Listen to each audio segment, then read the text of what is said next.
አብዛኛውን ጊዜ ስለ Huawei ስልኮች ስናስብ የሚመጣልን ነገር በስቶሬጅ፣ በራም፣ በካሜራ በጣም አስቸጋሪ ስልኮች እንደሆኑ ነው።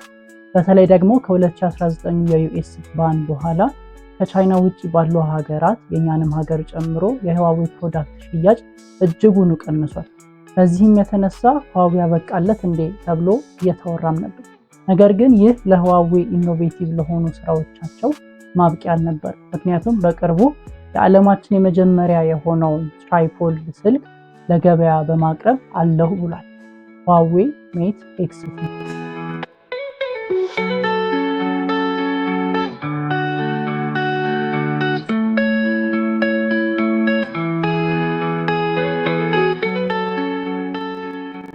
እንደ ኖርማል ስልክ ስንጠቀም የምናገኘው 6.4 ኢንች OLED ዲስፕሌይ ከ90 Hz ሪፍሬሽ ሬት ጋር ሲሆን ቀጭን እንዲሁም ኢኳሊ ስፔስ ቤዝል አሉት።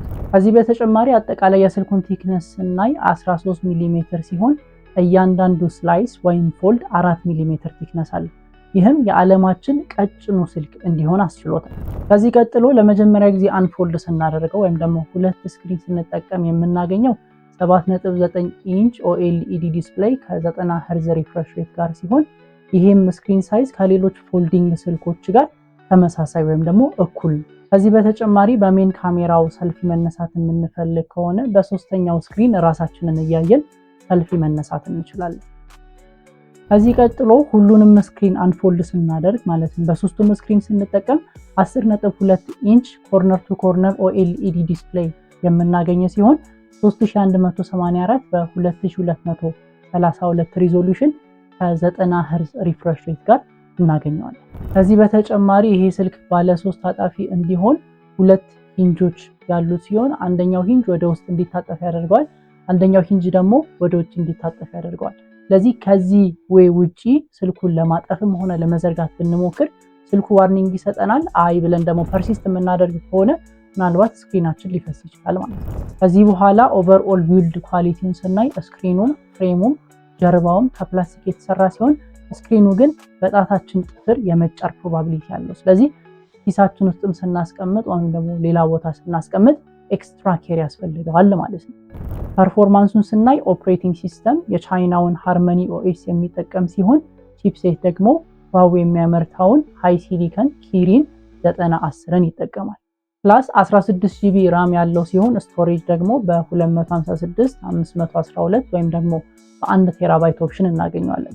ካስተዋላችሁ የሚጠቀመው ኦፕሬቲንግ ሲስተም የቻይናውን ሃርመኒ OSን ያልኳችሁ፣ ግን በፊትኛ የምናውቃቸው Huaweiዎች አንድሮይድን ነበር የሚጠቀሙት። ይሄ የሆነው ለምንድን ነው ከተባለ ቅድም ያልኳችሁ የ2019 ባን ከጉግል ሰርቪስ Huawei እንዳይጠቀም ስላደረገው እንዲሁም ደግሞ አንድሮይድ የጉግል ስለሆነ Huawei የራሱን OS ዴቨሎፕ ማድረግ ነበረበት ማለት ነው። ካሜራውን ስናይ ከጀርባ 50 ሜጋፒክሰል ሜይን፣ 12 ሜጋፒክሰል አልትራ ዋይድ፣ 12 ሜጋፒክሰል ቴሌፎቶ ካሜራዎች ያሉት ሲሆን ከፊት ደግሞ 8 ሜጋፒክሰል ሰልፊ ካሜራ አለው። ሌላው ከሲሊከን ካርባይድ የተሰራ ባለ 5600 ሚሊ አምፕ ባትሪ ያለው ሲሆን 66 ዋት ዋየር 50 ዋት ዋየርለስ ቻርጂንግን ሰፖርት ያደርጋል።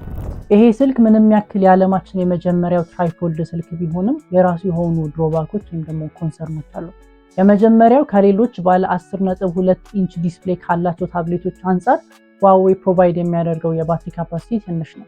ማለትም ሌሎች ታብሌቶች ፕሮቫይድ የሚያደርጉት 8000 እና ከዛ በላይ ሚሊ አምፕ አወር ባትሪ ያለውን ሲሆን Huawei ግን ፕሮቫይድ የሚያደርገው 5600 ሚሊ አምፕ ነው። ሁለተኛው ፍራጃይል ዲስፕሌይ እና ዱሬቢሊቲ ኮንሰርን ነው። ማለትም ስክራች ሴንሲቲቭ ነው። ፎልድ ባደረግነው ሰዓት ስክሪኑ ለአደጋ የተጋለጠ ነው። ሶስተኛ ደግሞ ሂንጆቹ ወዳልተፈለጉበት ወይ የመታጠፍ እድላቸው ሃይ ነው። ስለዚህ በእነዚህ ምክንያት ሌላው ኮንሰርን ሬዝ ያደርጋል ማለት ነው። ሌላው ኮንሰርን ኤክስፔንሲቭ ሪፔር ኮስቱ ነው። ማለትም አንድ ስክሪን ከተበላሸብንና ስክሪኗን ብቻ ለማስቀየር የምንፈልግ ከሆነ እስከ $1000 ድረስ መክፈል ያስፈልገናል። ይሄ ደግሞ ስልኩን ገዝተን ፎር ሎንግ ዩዝ ለመጠቀም ፊዚብል አያደርገውም ማለት ነው። ሌላው በዋነኝነት ሬዝ የሚደረገው ኮንሰርን ሶፍትዌር ሊሚቴሽን ኤንድ ኮምፓቲቢሊቲ ኢሹ ነው። ይህም የሆነው ቅድም እንዳልኳችሁ ከ2019 በኋላ ዩኤስ ስላገደቻቸው Huaweiዎችን ምንም አይነት የጉግል ሰርቪሶችን መስጠት አይችሉም። በዚህ ምክንያት የጉግል ሰርቪሶችን ለመስጠት ሰርድ ፓርቲ አፕሊኬሽኖችን ይጠቀማል። ይሄ ደግሞ በጉግል ሴኩሪቲ ኢሹ ሬዝ እንዲሆን ያደርጋል ማለት ነው። በአጠቃላይ የሁዋዌ ሜት ኤክስ-ቲ ትራይፎልዲንግ ስልክ ይህን ይመስላል። በዚህ አይነት ቪዲዮዎችን ማየት የምትፈልጉ ከሆነ ሰብስክራይብ በማድረግ ፋሚሊ ሁኑ። እንደተለመደው ሐሳብ አስተያየታችሁን እንዲሁም ደግሞ እንድሰራላችሁ የምትፈልጉት ቪዲዮ ካለ ኮመንት ላይ አሳውቁኝ። በቀጣይ ቪዲዮ እስከምንገናኝ ድረስ